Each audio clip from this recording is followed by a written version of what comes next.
સાથે સંધ્યા જોઈએ સમાચાર વિસ્તારથી। કચ્છમાં ઠંડીમાં મળી છે રાહત। ધુમ્મસભર્યું વાતાવરણ સર્જાતા ઠંડી ઘટી છે। નલિયામાં આજનું તાપમાન 9.6 ડિગ્રી નોંધાયું છે। પશ્ચિમ કચ્છમાં આજે વહેલી સવારથી જ ઝાકળ પણ છવાયું હતું। નલિયામાં 9.6 ડિગ્રી તાપમાન જોવા મળ્યું છે।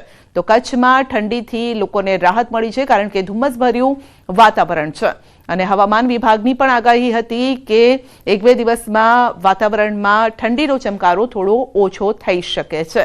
તો ઝાકળ પણ જોવા મળ્યું છે।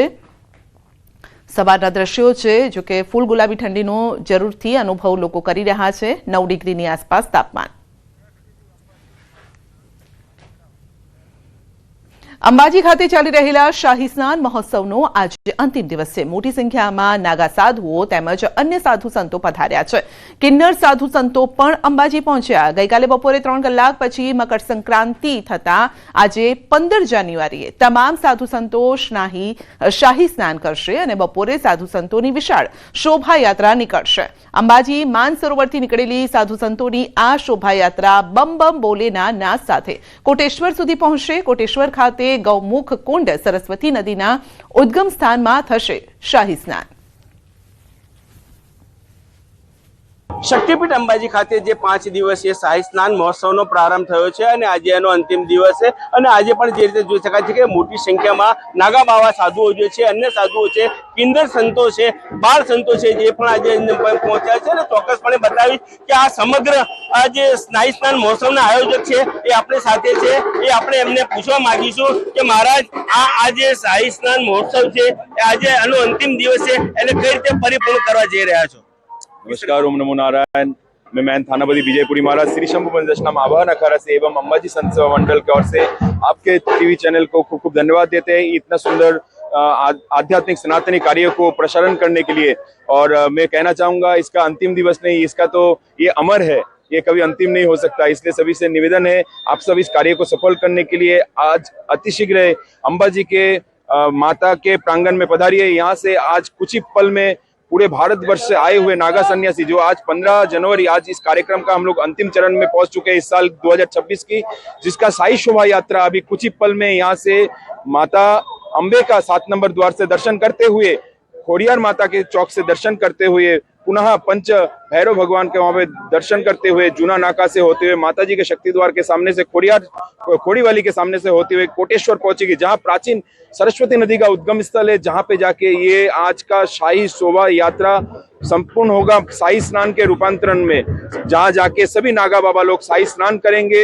ये छोड़ के भारत से अनेकों जो संप्रदाय के संत लोग हैं वो लोग भी। और इस शोभा यात्रा में जैसे सबसे पहले रहेगा अखाड़े के धर्मध्वजा के पीछे रहेगा घोड़े के पीछे रहेगा हमारे अखाड़े के जो पवित्र दिग्विजय निशान का उपरूप है, हमारे जो देवता है अखाड़े की, उसको सभी नागा बाबा लोग अपने कंधे में लेके शाही शोभा यात्रा के सबसे पहले चलेंगे।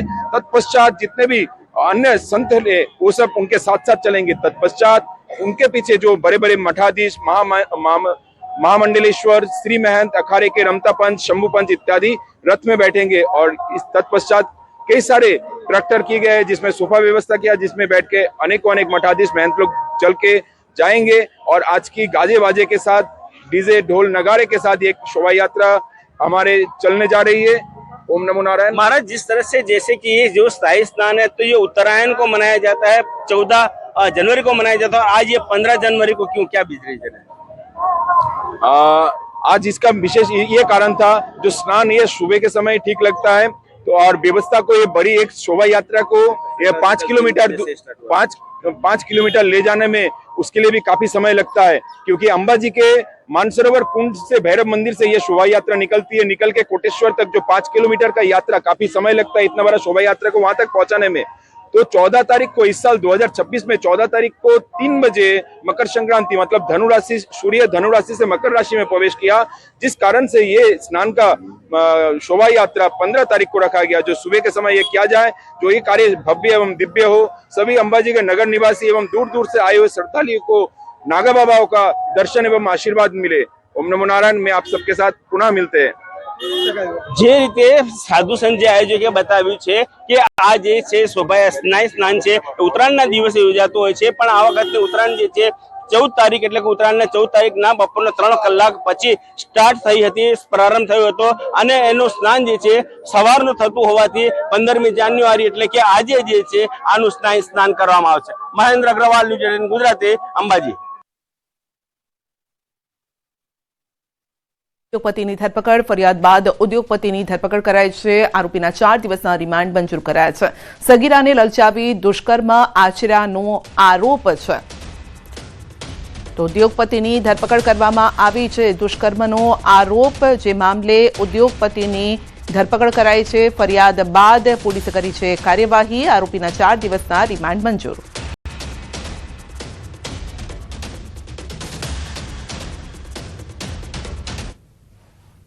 સુરત મનપાએ કેમિકલના કારખાના બાદ બિલ્ડરો સામે લાલ આંખ કરી છે। વાયુ પ્રદૂષણની ગાઈડલાઈનનું ઉલ્લંઘન કરનારા બિલ્ડર સામે કાર્યવાહી કરાઈ છે। મનપા દ્વારા બિલ્ડરો પાસેથી ₹1 કરોડનો દંડ વસૂલવામાં આવ્યો છે। નિર્માણાધીન પ્રોજેક્ટો પર ગ્રીન નેટ નહીં લગાડનારા બિલ્ડરોને દંડ ફટકાર્યો છે। મનપા છેલ્લા 1.5 મહિનાથી મોનિટરિંગ કરી રહ્યું છે। નિર્માણાધીન ઇમારત પર ગ્રીન નેટ, માટી પર પાણીનો છંટકાવ, સ્ટોર કરેલા મટીરીયલ્સ ઢાંકવામાં આવ્યા છે કે કેમ તે સહિતની તમામ બાબતોનું ધ્યાન રાખવામાં આવ્યું છે। માપદંડોના પાલન અંગે તપાસ હાથ ધરી હતી। કેટલાક બિલ્ડરો ગ્રીન નેટ ન નાખતા હોવાનું ધ્યાને આવતા દંડ વસૂલાયો છે।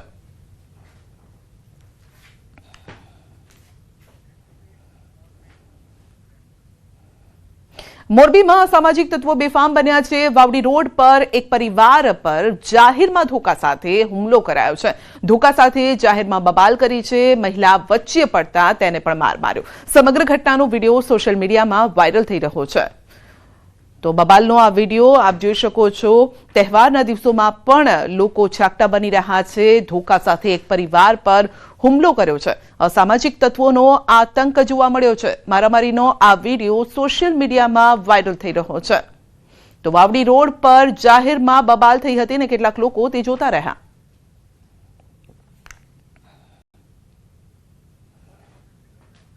તો મારામારીનો આ વિડીયો સોશિયલ મીડિયામાં વાયરલ થઈ રહ્યો છે। મોરબીનો આ વિડીયો છે। તહેવાર સમયે પણ કેટલાક અસામાજિક તત્વો છાકટા બન્યા છે અને એક પરિવાર પર તૂટી પડ્યા। ધોકા પાઇપ વડે હુમલો કરાયો હતો। આસપાસના લોકો પણ આ તમાશો જોતા રહ્યા। કોઈ તેમને બચાવવા ન પહોંચ્યું। વડોદરામાં તહેવાર ટાણે જાહેરમાં મારામારી। ગોરવા વિસ્તારના એક મોલ પાસે થઈ બબાલ। કાર ચાલકે એક યુવકને ધક્કે ચઢાવ્યો। ધક્કો મારી ડિવાઈડર પર પાડી દીધો। વિડીયો વાયરલ થતા જ પોલીસે ક્રિશ મખીજાને ઝડપી પાડ્યો છે અને પોલીસે ધરપકડ કરતા જ બધી ટણી ઉતરી ગઈ હતી। બે કાન પકડીને કહ્યું કે મારી ભૂલ થઈ ગઈ છે અને હવેથી આમ નહીં થાય।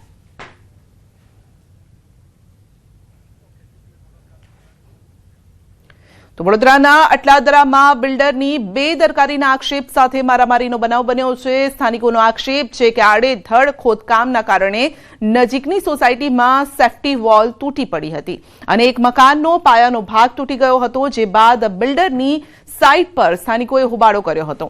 સ્થાનિકો પહોંચતા કોઈ જવાબદાર વ્યક્તિ મળ્યું ન હતું। જે બાદ હાજર એક વ્યક્તિ સાથે લોકોએ મારપીટ કરી હતી। સ્થાનિકોએ બિલ્ડર સામે કાર્યવાહીની માંગ કરી છે।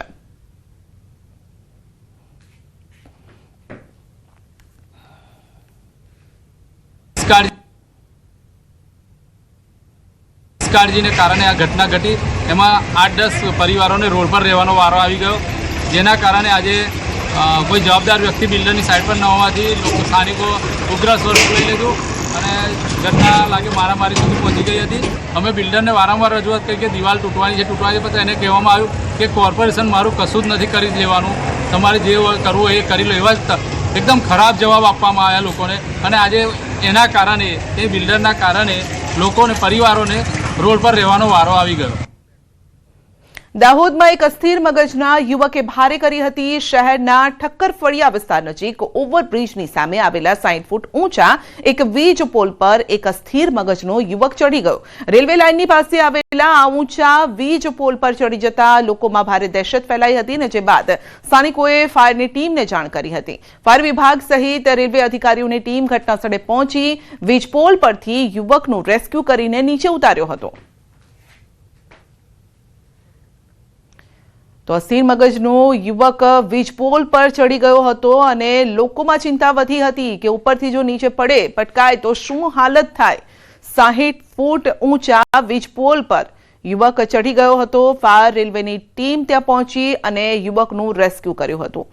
તો આ યુવક અસ્થિર મગજનો હતો અને તેણે થોડા સમય માટે વાતાવરણ પણ ગંભીર બનાવી દીધું। આસપાસ લોકો એકઠા થઈ ગયા અને લોકો ચિંતામાં આવી ગયા કે હવે શું થશે, જો કે તેનું રેસ્ક્યુ કરાયું।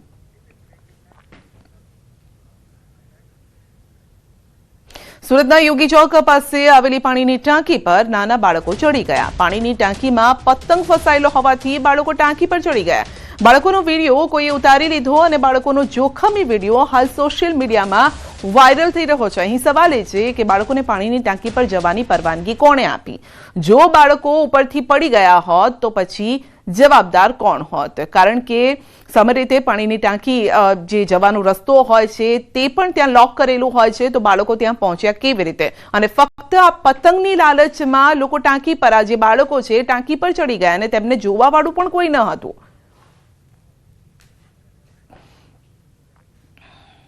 સાબરકાંઠા જિલ્લામાં તસ્કરોનો તરખાટ યથાવત છે। એક જ રાતમાં 5 મકાનોમાં કર્યો હાથફેરો। ગાંભોઈ પાસે આવેલા સરવણા ગામે 5 મકાનને નિશાન બનાવી ચોરી કરી હતી।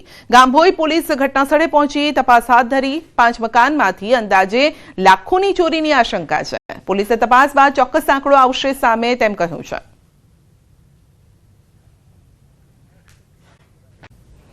પ્રધાનમંત્રીએ કાશી તમિલ સંગમમ પર બ્લોગ લખ્યો છે અને જેમાં તેમણે સોમનાથથી તાજેતરની મુલાકાતને પણ વર્ણવી છે। તેમણે કહ્યું છે કે મને સોમનાથની પવિત્ર ભૂમિ પર સોમનાથ સ્વાભિમાન પર્વમાં ભાગ લેવાનો લાહવો મળ્યો અને આ ઉત્સવ 1026માં સોમનાથ પર થયેલા પ્રથમ હુમલાની 1000મી વર્ષગાંઠ છે અને તે રીતે ઉજવે છે। આ ક્ષણને જોવા માટે દેશભરમાંથી લોકો સોમનાથ આવ્યા હતા। આ એ વાતનો પુરાવો છે કે ભારતના લોકો તેમના ઇતિહાસ અને સંસ્કૃતિ સાથે કેવી રીતે જોડાયેલા છે, પરંતુ ક્યારેય હાર ન માનવાની હિંમત પણ તેમના જીવનની મુખ્ય લાક્ષણિકતા છે। આ ભાવના તેમને એકબીજા સાથે જોડે છે। આ કાર્યક્રમ દરમિયાન હું એવા કેટલાક લોકોને પણ મળ્યો જેઓ અગાઉ સૌરાષ્ટ્ર તમિલ સંગમમ દરમિયાન સોમનાથ ગયા હતા, અગાઉ કાશી તમિલ સંગમમ દરમિયાન કાશી ગયા હતા અને આવા મંચો પ્રત્યેના તેમના સકારાત્મક વલણથી મને ખૂબ જ તેઓ પ્રભાવિત થયા છે। એટલે કે પીએમ ખુદ પ્રભાવિત થયા છે તે વાતનો ઉલ્લેખ તેઓએ કર્યો છે।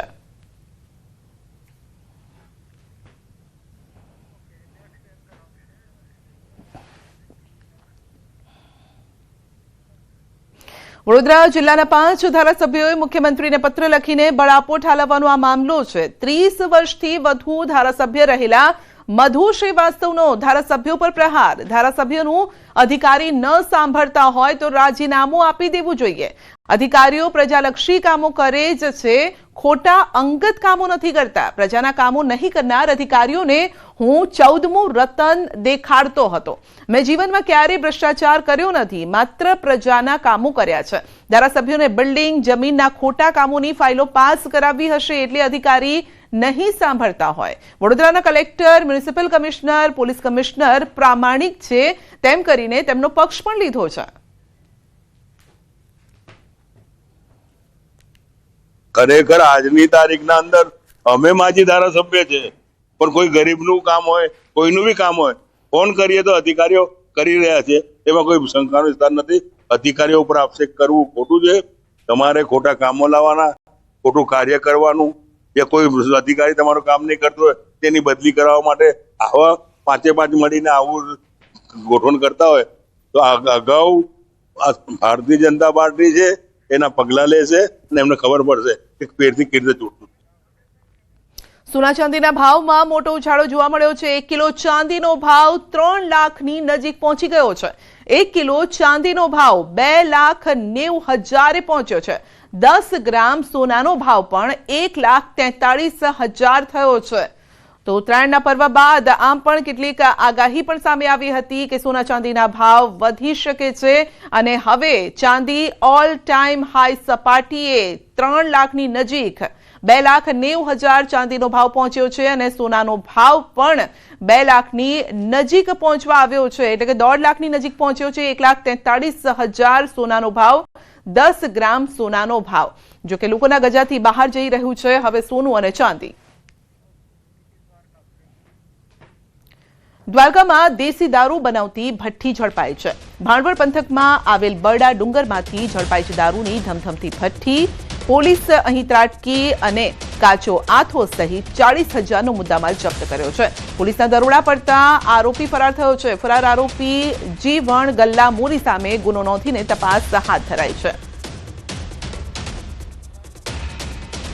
વધુ અપડેટ મેળવીશું સંવાદદાતા મુકુંદ પાસેથી. જે મુકુંદ, એક તરફ પોલીસ ડ્રાઈવ કરતી હોય છે આ પ્રકારની ઘટનાઓને લઈને, દારૂબંધીને લઈને તપાસ કરતી હોય છે, પરંતુ અહીંયા તો ઘરમાં જ દારૂ ગળાઈ રહ્યો છે.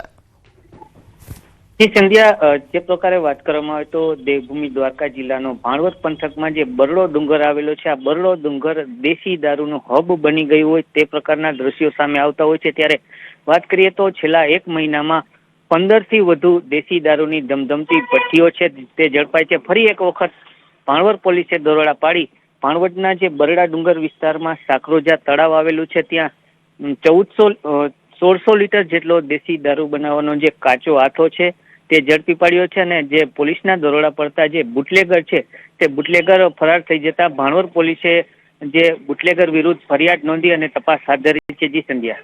જી, આપનો આભાર.